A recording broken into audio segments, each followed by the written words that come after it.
రాజధాని అమరావతి పేరుతో ప్రభుత్వం తమ భూములను బలవంతంగా లాక్కోవడానికి ప్రయత్నిస్తుందని పెనుమాక రైతులు అన్నారు. భూములు లాక్కోవడానికి ఒకవైపు భూ సమీకరణ, మరోవైపు భూ సేకరణ అంటూ అనేక విధాలుగా ప్రభుత్వం ఇబ్బంది పెడుతుందని రైతులు ఆగ్రహం వ్యక్తం చేశారు. ప్రభుత్వం అరాచకాన్ని వైఎస్ జగన్ దృష్టికి తీసుకువెళ్లామని రైతు పరిరక్షణ కమిటీ ఏర్పాటు చేశామన్నారు. తమ బాధలు వినడానికి, భూములు చూడడానికి ఆ కమిటీ వస్తే టీడీపీ నాయకులు అడ్డుకోవడం దారుణమన్నారు. సిఆర్డీఏ రైతు పరిరక్షణ కమిటీని తమ భూములను పరిశీలించడానికి మళ్లీ ఆహ్వానిస్తామన్నారు. అవసరమైతే వైఎస్ జగన్ను కూడా తమ గ్రామానికి ఆహ్వానిస్తామని పెనుమాక రైతులు తెలిపారు. మేము 3 ఊళ్ళ రైతులు, 4 ఊళ్ళ రైతులు, ఉండవెల్లి, పెనుమాక, ఎర్రబాలెం, నిడమరు ఈ రైతులు అందరం కలిసి జగన్మోహన్ రెడ్డి గారి దగ్గర అపాయింట్ తీసుకుని పోయాము. అపాయింట్ తీసుకున్నాక మా సమస్యలన్నీ చెప్పాము. ఆ రోజు ఏంటంటే మా పొలాల్లోకి వెళ్తానికి దారి లేదు, ఇట్లా తవ్వేశారు. మరి నా పొలం అయితే శాంతం, నేను అసలు పూలింగ్ ఇవ్వకుండానే నాకు రిటర్నబుల్ ప్లాట్లు కొట్టారు. నా పొలంలో 4,300 గజం అని జగన్మోహన్ రెడ్డి గారు చెప్పాం. అంతే, అందరం ఎవరి సమస్యలు వాళ్ళు చెప్పాం. చెప్పినాక విని వీటన్నిటి మీద ఏం చెప్పామంటే, మేము ఒక టీమ్గా ఏర్పడతామమ్మా, లాయర్లను కూడా పెడతాము, మీరు రోడ్లకు కావాల్సి వస్తే మీరు రోడ్లకు ఇవ్వండి, తెలుగుదేశం వాళ్ళకైనా మీకు ఇష్టమైతే, దాంట్లో నేనేం అభ్యంతరం పెట్టను. మీరు ఉండాలే, మీకు అన్యాయం జరిగితేనే నేను మాట్లాడతాను తప్ప కదమా వదిలి మనకు వద్దని చెప్పాడు. ఆ రోజు కూడా చెప్పిన విధంగానే మాకు లాయర్లెస్ టీం వచ్చింది. ఒక 10-12 రోజుల నాడు లాయర్లెస్ టీం వస్తే వాళ్ళు మేము మాట్లాడుకున్నాం, ఇట్లా పోదాం అని. తర్వాత పోతే ఏంటంటే మళ్ళీ మేము 2 సార్లు పోయాం జగన్మోహన్ రెడ్డి స్టీమ్ దగ్గరికి వెళ్తే ఏం జరిగిందంటే, మరి ఇట్లా కాదంటే మీరు మా ఊళ్ళో అసలు మేము మా రైతులు కొంతమంది సాంబరెడ్డి, కొంతమంది శ్రీకాంత్ రెడ్డి వీళ్ళు చేల్లోకి పవాతి కావట్లేదు, చుట్టూ గొయ్యి తీశారు, మధ్యలోనే చేలు ఉన్నాయి, ఆ చేనేమో వాళ్ళు ఇడిచిపెట్టిందేమో సాలకుండా ఆ నీళ్ళలో ఇరిగిపోతుంది. మరి మాకు ఒకసారి రమ్మని చెప్తే సరే వస్తామని 2 సార్లు వెళ్ళినాక చెప్పారు. చెప్పినాక అదేవిధంగా నిన్న స్టీమ్ రావటం కూడా జరిగింది. రాజధాని ప్రకటన చేసిన తర్వాత ల్యాండ్ పూలింగ్, ల్యాండ్ ఎక్విజిషన్ 2 రకాలుగా తీసుకోవడం మొదలుపెట్టారు. ల్యాండ్ పూలింగ్ అనేది అసలు మాకు ఇంతకుముందు తెలిసిన చట్టం కాదు, అది మాకు అసలు ఎక్కడ కూడా లేనిది. వీళ్ళు ల్యాండ్ పూలింగ్లో పొలాలు తీసుకోవడం అనేది స్టార్ట్ చేసిన తర్వాత రైతులకు అనేక హామీలు ఇచ్చారు. దీంట్లో 70% ఊరక తీసుకుంటున్నది, 20% వాళ్ళకి రిటర్నబుల్ అని ఇస్తున్నారు. కానీ ఎకరానికి 70% ఊరక ఇస్తున్నట్లే. ఈ ఊరక తీసుకొని కూడా వాళ్ళకి రిటర్నబుల్ ఇస్తానన్న ప్లాట్లు కానీ ఇవి కూడా ఇంతవరకు ఇవ్వలేదు. వాళ్ళ గురించి మాకు అనవసరం. మేము 12 సంవత్సరాల నుంచి కూడా మేము అవన్నీ మా చుట్టుపక్కల ఉన్న గ్రామాలే కాకుండా మా గ్రామంలో కూడా ఈ పరిస్థితి ఫేస్ చేసి ఉండటం వలన మేము దానికి వ్యతిరేకం. కాకపోతే వాళ్ళ మాయ మాటలు కానీ ఏదైనా కానీ వాళ్ళ ప్రాసెస్లో వాళ్ళు చెప్పిన దానికి కొంతమంది నమ్మారు, వాళ్ళు ఇచ్చారు. ఇవ్వని వాళ్ళది వదిలేస్తామని చెప్పి మేము చెప్పటం కాదు. వాళ్ళే ల్యాండ్ పూలింగ్ యాక్ట్ పెట్టిన తర్వాత ఫిబ్రవరి 28వ తారీఖు 2015 లాస్ట్ డేటు ఈ పూలింగ్ చట్టం అంతటితో ఎండ్ అయిపోతుంది, దీని తర్వాత నుంచి ల్యాండ్ ఎక్విజిషన్ తీసుకుంటామని చెప్పారు. వాళ్ళ చెప్పిన క్రమం ప్రకారమే 2015 ఫిబ్రవరి 28వ తారీఖునే ఈ పూలింగ్ చట్టం అయిపోయిందని వాళ్ళే చెప్పారు. వాళ్ళే అనౌన్స్ చేశారు. మంత్రులు, అప్పుడున్నటువంటి మంత్రులు కానీ ఎవరైనా సరే వాళ్ళే చెప్పారు. వెలమ సామాజిక వర్గానికి ఎప్పుడు అండగా ఉంటామని, వెలమ భవన శంకుస్థాపన నుంచి అన్ని రకాలుగా తాము సహకరించామని ఎమ్మెల్యే బోండా ఉమామహేశ్వరరావు తెలిపారు. పేద విద్యార్థుల చదువు కోసం కూటమి ప్రభుత్వం అన్ని విధాలుగా సహకరిస్తుందని స్పష్టం చేశారు. విద్యార్థులంతా బాగా చదువుకుని ఉపాధ్యాయులు, ఎస్ఐలు, కలెక్టర్లు కావాలనే తమ తల్లిదండ్రుల కలలను నిజం చేయాలని ఆయన పిలుపునిచ్చారు. విజయవాడ వెలమ సంక్షేమ సంఘం ఆధ్వర్యంలో 10వ తరగతి ఇంటర్మీడియట్ పరీక్షల్లో 90% పైగా మార్కులతో ఉత్తీర్ణత సాధించిన విద్యార్థులకు ప్రతిభా పురస్కారాలు, ప్రోత్సాహక బహుమతుల ప్రధానోత్సవం జరిగింది. ఈ కార్యక్రమానికి ముఖ్య అతిథిగా హాజరైన సెంట్రల్ నియోజకవర్గ ఎమ్మెల్యే బోండా ఉమామహేశ్వరరావు విద్యార్థులకు బహుమతులను అందజేశారు. ఈ సందర్భంగా ఆయన మాట్లాడుతూ, వెలమ భవన శంకుస్థాపన నుంచి అన్ని రకాలుగా తాము సహకరించామని, రాబోయే రోజుల్లో ఈ భవనం పెళ్లిళ్లకు, వివిధ సమావేశాలకు ఎంతో ఉపయోగపడుతుందని హర్షం వ్యక్తం చేశారు. సమావేశంలో మంచి కార్యక్రమాలు చేసేవారికి స్థానిక శాసనసభ్యుడిగా ఎల్లప్పుడూ అండగా ఉంటానని భరోసా ఇచ్చారు. పేద విద్యార్థుల చదువు కోసం కూటమి ప్రభుత్వం అన్ని విధాలా సహకరిస్తోందని, ప్రభుత్వ పాఠశాలల పిల్లలకు ఉచితంగా యూనిఫామ్లు, టెక్స్ట్ బుక్స్, నోట్బుక్స్, షూస్, బ్యాగులతో పాటు వారానికి 2 గుడ్లతో కూడిన పౌష్టికాహారాన్ని మధ్యాహ్న భోజనంగా అందిస్తున్నామని వివరించారు. విద్యార్థులంతా బాగా చదువుకొని ఉపాధ్యాయులు, ఎస్ఐలు, కలెక్టర్లు కావాలనే తమ తల్లిదండ్రుల కలలను నిజం చేయాలని పిలుపునిచ్చారు. అనంతరం వెలమ సంక్షేమ సంఘం కార్యనిర్వహణ కార్యదర్శి చింతకాయల నాగ సత్యమూర్తి మాట్లాడుతూ 1994లో స్థాపించిన తమ సంఘం 30 ఏళ్ల సుదీర్ఘ నిరీక్షణ తరువాత సొంతంగా వెలమ భవనాన్ని నిర్మించుకుందని తెలిపారు. ఈ భవనంలో జరుగుతున్న మొట్టమొదటి కార్యక్రమం ద్వారా విద్యార్థులకు చదువు విలువని తెలియచేయాలనే ఉద్దేశంతో దీనిని రూపొందించామన్నారు. ప్రతిభ కనపరిచిన విద్యార్థులకు ఒక్కొక్కరికి 5,000 నగదు ప్రోత్సాహకంతో పాటు కాలేజీ బ్యాగ్, 10 పుస్తకాలు, పెన్నులు, జామెంట్రీ బాక్సులు అందజేశామని చెప్పారు. అంతేకాకుండా పేద ధనిక అనే తారతమ్యం లేకుండా 5వ తరగతి నుంచి డిగ్రీ వరకు చదువుతున్న వెలమ సామాజిక వర్గ విద్యార్థులందరికీ ఉచితంగా స్కూల్ బ్యాగులు, పుస్తకాలు పంపిణీ చేశామన్నారు. రేపు రాబోయే రోజుల్లో ఫంక్షన్లు కానీ, పెళ్లిళ్ళకి కానీ, మీటింగులు కానీ ఇలాంటి కార్యక్రమాలన్నింటికి ఈ భవనం ఉపయోగపడుతుంది. చాలా సంతోషం. ఇలాంటి మంచి కార్యక్రమాలు చేయాలి. చేసే వాళ్ళకి స్థానిక శాసనసభ్యుడిగా ఖచ్చితంగా అండగా ఉంటారని మరొకసారి తెలియజేస్తాను. ఇవాళ బీసీ, ఎస్సీ, మైనార్టీ, పేద విద్యార్థుల కోసం చదువుకోవడం కోసం అన్ని రకాలుగా ప్రభుత్వం నుంచి సహకారం ఇస్తున్నాం. ఎట్లాగంటే ప్రభుత్వ స్కూల్స్లో చదువుకునే వాళ్ళకి యూనిఫామ్ ఇస్తున్నాం, టెక్స్ట్ బుక్స్ ఇస్తున్నాం, నోట్ బుక్స్ ఇస్తున్నాం, అలాగే వాళ్ళకి షూస్ ఇస్తున్నాం, బ్యాగులు ఇస్తున్నాం. ఇంతేకాకుండా పౌష్టికాహారంతో మధ్యాహ్నం భోజనం పెడుతున్నాం. వారానికి 2 ఎగ్స్ కూడా ఇస్తున్నాం. ఇవన్నీ ఎందుకు చేస్తున్నామంటే వాళ్ళ దగ్గర నుంచి మళ్ళీ మీ ప్రభుత్వం ఏమి ఎక్స్పెక్ట్ చేయదు. పిల్లలు మీరందరూ కూడా చక్కటి చదువు ద్వారా మీ తల్లిదండ్రులు కన్న కళల్ని సాకారం చేస్తూ మీరు అనుకున్న కళలు, నేను పెద్ద అయితే ఎస్ఐ అవుతాను, నేను పెద్ద అయితే టీచర్ని అవుతాను, కలెక్టర్ని అవుతాను, ఏవైతే మీకు ఉందో ఆ కళల్ని సాకారం చేసుకునే దానికి ప్రభుత్వ పరంగా అన్ని జాగ్రత్తలు తీసుకుంటున్నాం. పిల్లలకు అన్ని రకాలుగా గవర్నమెంట్ స్కూల్లో చదివే వాళ్ళకి అన్ని ఉచితంగా ఇస్తున్నాం.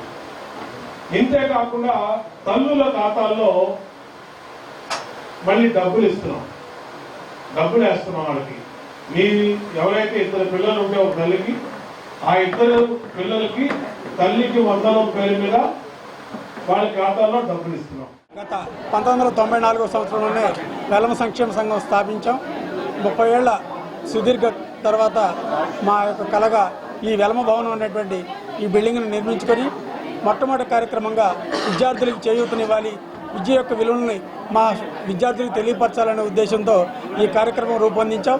దీంట్లో భాగంగా 10వ తరగతి, ఇంటర్మీడియట్ ఎవరైతే 90% కన్నా అదనపు మార్కులతో పాస్ అయ్యారో ఆ విద్యార్థులందరినీ మేము ఐడెంటిఫై చేసి వాళ్ళకి ఒక్కొక్కరికి 5,000 రూపాయలు ప్రోత్సాహక నగదు, అదేవిధంగా ఒక కాలేజ్ బ్యాగు, 10 పుస్తకాలు, 10 పెన్నులు, జామెంట్రీ బాక్స్ ఇవన్నీ కూడా వాళ్ళకి అవసరమైన అన్నీ కూడా ఏర్పాటు చేస్తూ సభాముఖంగా వాళ్ళకి సత్కరించి విద్య యొక్క విలువని వాళ్ళకి తెలియపరచాలని ఈ కార్యక్రమం ఏర్పాటు చేశాం. అదేవిధంగా 5వ తరగతి నుంచి డిగ్రీ వరకు చదివేటువంటి అందరూ వెలమ విద్యార్థులకి పేద ధనిక అనేటువంటి తారతమ్యం లేకుండా ప్రతి ఒక్కరికి కూడా స్కూల్ బ్యాగు, పుస్తకాలు, పెన్నులు ఇవన్నీ కూడా ఇచ్చామండి.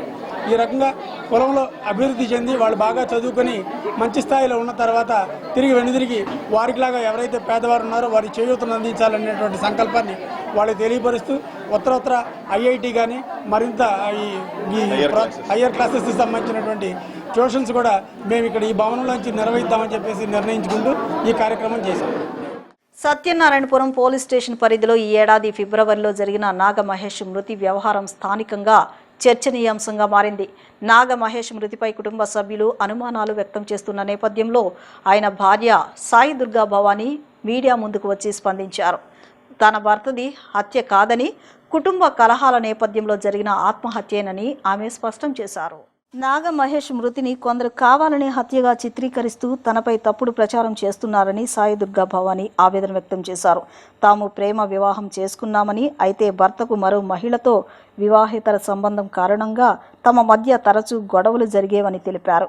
ఈ విషయమై పలుమార్లు పోలీసులను ఆశ్రయించినట్లు చెప్పారు. ఫిబ్రవరి 1న జరిగిన వాగ్వాదం సమయంలో భర్త తనపై దాడి చేయడానికి ప్రయత్నించడంతో ఆత్మరక్షణ కోసమే తాను ప్రతిఘటించానని, ఆయన శరీరంపై ఉన్న గాయాలు ఆ ఘర్షణలోనే అయ్యాయని వివరించారు. అనంతరం తాను పోలీస్ స్టేషన్కు వెళ్లి తిరిగి వచ్చేసరికి నాగమహేష్ ఉరివేసుకుని ఆత్మహత్య చేసుకున్నారని తెలిపారు. పోలీసుల సమక్షంలో మృతదేహాన్ని ఆసుపత్రికి తరలించామని, పోస్టుమార్టం నివేదికలో కూడా ఉరివేసుకోవడం వల్లే మరణించినట్లు తెలిసిందని పేర్కొన్నారు. తనపై వస్తున్న అక్రమ సంబంధాల ఆరోపణలను ఆమె ఖండిస్తూ ఎలాంటి ఆధారాలు ఉంటే నిరూపించాలని సవాల్ విసిరారు. నిజాలు తెలుసుకోకుండా ఒక మహిళపై తప్పుడు ప్రచారం చేయడం బాధాకరమని సాయి దుర్గా భవాని ఆవేదన వ్యక్తం చేశారు. గత ఫిబ్రవరి నెల నుంచి యూట్యూబ్లో, ఇన్స్టాగ్రామ్ ఇన్ఫ్లుయెన్సెస్లో జరుగుతున్న నాగమహేష్ కేసులో నాగమహేష్ వైఫ్ని నేనే. నాగమహేష్కి నాకు 2023 నుంచి రిలేషన్షిప్ ప్రాబ్లమ్స్ ఉన్నాయి. తనకు అక్రమ సంబంధం ఉంది. ఆ అమ్మాయిని సింగినగర్లో 2023 నుంచి కాపురం పెట్టాడు. గత 4 ఏళ్ళుగా మా ఇద్దరి మధ్య గొడవలు జరుగుతూనే ఉన్నాయి. 498 కేసు పెట్టాను. తను కొట్టినప్పుడల్లా ప్రతిసారి పిఎస్కి వెళ్ళి కంప్లైంట్ ఇస్తూనే ఉన్నాను. ఆ కంప్లైంట్ లెటర్స్ మొత్తం నా దగ్గర ఉన్నాయి. ఇప్పుడు నా హస్బెండ్ ఆ అమ్మాయి తను ఎవరితో సంబంధం పెట్టుకున్నాడో ఆ అమ్మాయి వేరే పెళ్లి చేసుకుని వెళ్ళిపోయిన కారణంగా డిప్రెషన్కి గురయ్యాడు. గత 2 నెలలుగా డిప్రెషన్లోనే ఉంటున్నాడు. తర్వాత పెళ్లి చేసుకున్న అమ్మాయిని కూడా వెళ్ళి తీసుకొని వచ్చాడు. ఆ ప్రూఫ్స్ కూడా నా దగ్గర ఉన్నాయి. ఆ అమ్మాయి మళ్ళీ వెళ్ళిపోయింది 1 మంత్ తింటూ ఉండి. ఆ డిప్రెషన్ కారణంగా నన్ను హెరాస్ చేస్తూ కొడుతున్నాడు. చనిపోయే ముందు రోజు కూడా మా ఇద్దరికి చాలా పెద్ద గొడవైంది. నన్ను గట్టిగా గొంతు పిసికేసి చంపైపోయాడు. ఆ క్రమంలో మా ఇద్దరికి ఘర్షణలాట జరిగింది. నేను తన మీద మూతి మీద కొట్టాను ఫోన్తో. నన్ను నేను కాపాడుకునే ప్రయత్నంలో మాత్రమే. తర్వాత నేను మా ఇంటికి వచ్చేసాను, స్టేషన్కి వెళ్ళాను. కానీ నెక్స్ట్ డే పొద్దున వెళ్ళి చూస్తే హ్యాంగ్ చేసుకుని ఉన్నాడు. వాళ్ళ అక్కకి వాళ్ళ చెల్లికి అందరికీ చెప్పాను. కానీ వాళ్ళు నేను చంపానని చెప్పి ఒక ఎలిగేషన్ వేసి మర్డర్ చేసిందని చెప్పి అన్ని న్యూస్ ఛానల్స్కి ఎక్కి, ఇన్స్టాగ్రామ్ ఇన్ఫ్లుయెన్సర్స్కి అందరికి ఎక్కి నేను అక్రమ సంబంధం పెట్టుకొని వాళ్ళ తమ్ముడిని చంపేసిన ఎలిగేషన్ వేశారు. కానీ నాకు ఏ అక్రమ సంబంధము లేదు, ఏది లేదు. ఎవరు ఎంక్వైరీ చేసుకున్నా అన్ని ఎంక్వైరీకి నేను సపోర్ట్ చేస్తాను. నా దగ్గర తన అఫైర్స్ గురించి అన్నీ నా దగ్గర ప్రూఫ్ ఉన్నాయి. నేను న్యాయ పోరాటం చేస్తున్నాను. ఎందుకంటే ఒక ఆడపిల్ల క్యారెక్టర్ మీద క్యారెక్టర్ అసోసియేషన్ చేస్తున్నారు. ఇప్పుడు నేను నా పిల్లలు చాలా ఇబ్బంది పడుతున్నాం. వాళ్ళు ప్రతి ఒక్కళ్ళు ప్రతి మీడియా ఛానల్కి వెళ్ళడం, అక్రమ సంబంధం పెట్టుకుంది, చంపేసింది. అక్రమ సంబంధం ఉంటే చూపించండి, ప్రూవ్ చేయండి.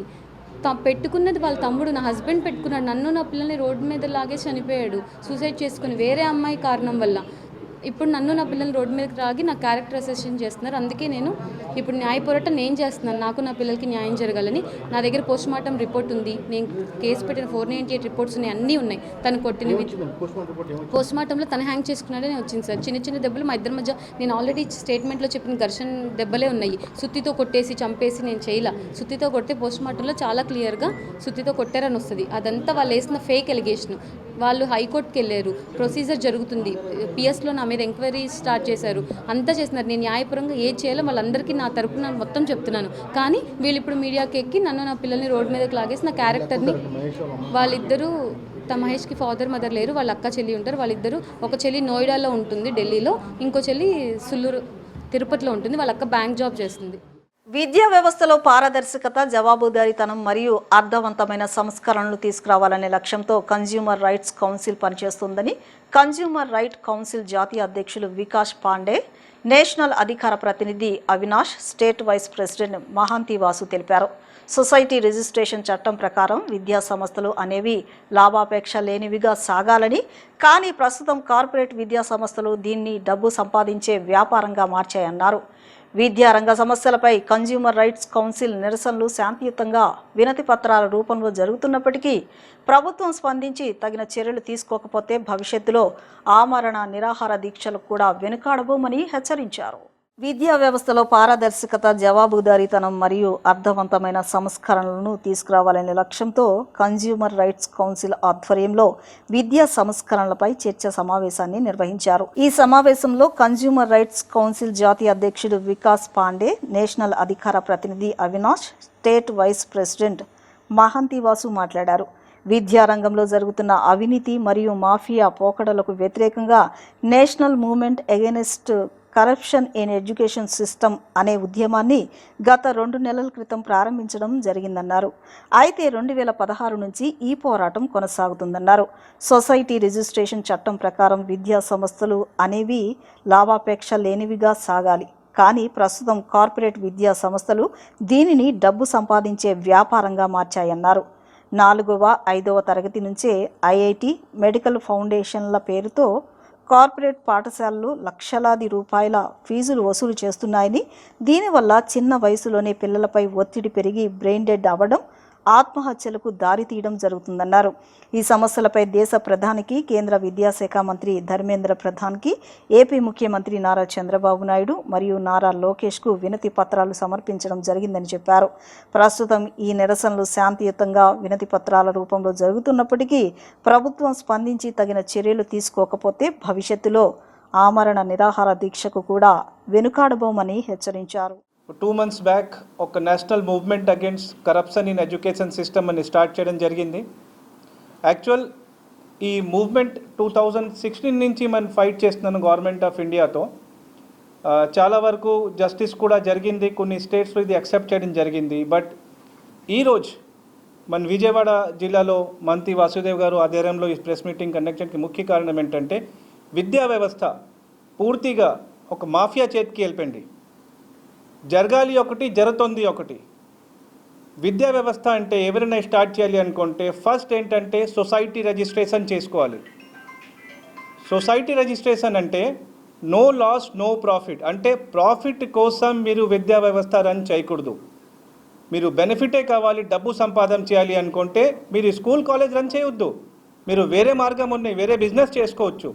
ఈ విద్యా వ్యవస్థ రన్ చేస్తూ డబ్బు సంపాదన చేయడానికి అంటే ఇది మన ప్రదేశంకి, మన దేశంకి దుర్భాగ్యం అండి. విద్యా వ్యవస్థ డబ్బు సంపాదన చేయడం కోసం కాదు, సోషల్ సర్వీస్ చేయడం కోసం. ఎందుకంటే as per society act registration చేయడం జరుగుతుంది. మన మెయిన్లీ గవర్నమెంట్తో కొన్ని డిమాండ్ చేయడం జరిగింది. ఫస్ట్ డిమాండ్ మనం ఏం చేశానంటే ఈ స్కూల్ టైమింగ్స్. ఈరోజు మన తెలుగు ప్రదేశంలో చూస్తే, తెలుగు రాష్ట్రంలో అంటే ఏపీ అండ్ తెలంగాణలో మనం చూస్తే మార్నింగ్ 8-8:30 నుంచి స్కూల్ స్టార్ట్ అవుతుంది, ఈవినింగ్ 6:30, 7:30 వరకు కూడా స్కూల్ రన్ అవుతుంది. అంటే 12 to 13 hours వరకు కూడా ఈ స్కూల్ రన్ చేయడం జరుగుతుంది. దానివల్ల స్టూడెంట్స్కి లైఫ్ మొత్తం స్పాయిల్ అయిపోతుంది అండి. అయితే ఈ విద్యా వ్యవస్థల మీద పోరాడుతున్నటువంటి పాండే గారికి అభినందనలు తెలియజేస్తూ ఉన్నాను. ముందు మా సహకారం కూడా రాష్ట్ర వ్యాప్తంగా అందజేస్తామని తెలియజేసుకుంటున్నాం. అట్లాగే ఈ విద్యా సంస్థలు అనేవి వ్యాపారస్తులుగా మారిపోయారని చెప్పేసి చెప్తా ఉన్నాం. ఎందుకంటే ఈరోజు విద్య ఒకప్పుడు మనం చదువుకున్నాం, ఈరోజు చదువుకుంటున్నాం. ఇప్పుడు చదువుకున్న రోజులు వేరు, చదువుకుంటున్న రోజులు వేరు. చదువుకున్న రోజుల్లో ఎంతో బాగుండేవాళ్ళు, అందరూ అంత ఆరోగ్యంగా ఎంతో హెల్దీగా ఉండి అంతా ఆడుకుని పాడుకుని చేసుకున్న రోజుల్లో ఈ రోజుల్లో డబ్బు ఫీజులు ఎక్కువ చెల్లిస్తూ కూడా ఒక చిన్న గదుల్లోనే మగ్గిపోతున్నటువంటి పరిస్థితి, విద్యార్థులు మగ్గిపోతున్న పరిస్థితి వచ్చింది ఈ రోజున. అలాగే రాష్ట్ర ప్రభుత్వానికి, కేంద్ర ప్రభుత్వానికి విజ్ఞప్తి చేస్తూ ఉన్నాం. 140 కోట్ల మంది ఉన్నటువంటి భారతదేశంలో ఎంతమంది దేశానికి ఒలింపిక్స్లో కానీ, నేషనల్ కానీ, ఇంటర్నేషనల్గా ఒలింపిక్స్లో కానీ, క్రీడల్లో ఎంతమంది పథకాలు తెస్తున్నారని చెప్పి ఆలోచించాలని కోరుతా ఉన్నాం. అదే 10 లక్షల మంది ఉన్న జనాభా, 20 కోటి మంది ఉన్న జనాభా కొన్ని పథకాలు తెస్తూ దేశానికి పేరు తెస్తూ ఉన్నాయి. అలాగే ఈ విద్యా వ్యవస్థల్లో మార్పు రానంత వరకు ఈ పథకాలు కానీ, ఈ వ్యవస్థ కానీ మారదు. ఎందుకంటే డాక్టర్ వికాస్ పాండే గారు చెప్పినట్టు 6 గంటలు చేస్తే మిగతా గంటల్లో స్పోర్ట్స్కి అవకాశం ఇచ్చి వారి విద్యార్థుల్లో మరింత ఉన్నటువంటి వాళ్ళలో ఉన్నటువంటి నైపుణ్యత బయట తీసుకురావాలని కోరుతా ఉన్నాం. ఎందుకంటే ఈ రోజున పిల్లల్ని చాలా మంది నేను చూస్తూ ఉన్నాను. సమాజంలో పోలియో మహమ్మారిని పూర్తిగా నిర్మూలించడమే ప్రభుత్వ ధ్యేయమని ఎమ్మెల్యే సుజనా చౌదరి పేర్కొన్నారు. ప్రతి చిన్నారికి వేసే ఆ 2 పోలియో చుక్కలు వారి ఆరోగ్యకరమైన భవిష్యత్తుకు భరోసాను కల్పిస్తాయని అన్నారు.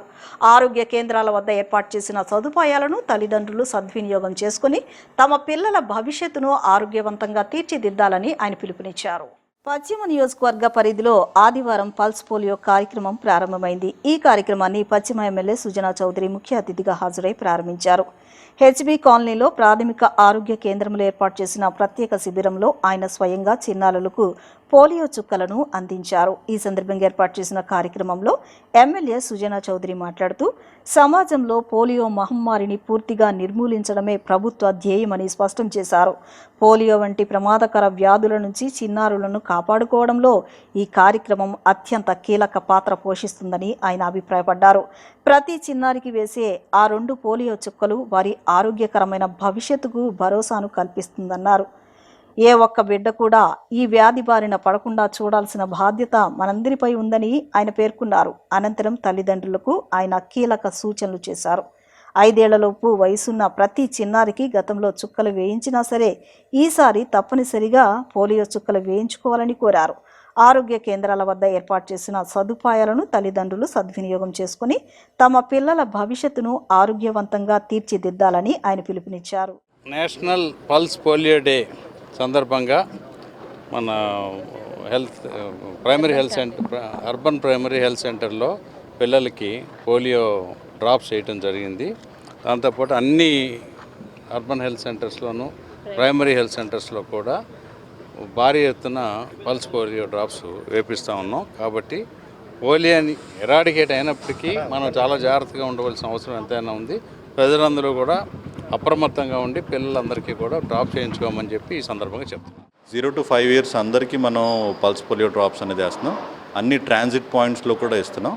లైక్ రైల్వే స్టేషన్స్ కానివ్వండి, బస్ స్టాండ్స్ కానివ్వండి, ఈ ఏరియాలో ఉన్న మల్టిపుల్ ఏరియాస్లో కూడా మనం పల్స్ పోలియో క్యాంపెయిన్ అనేది కండక్ట్ చేస్తున్నాం.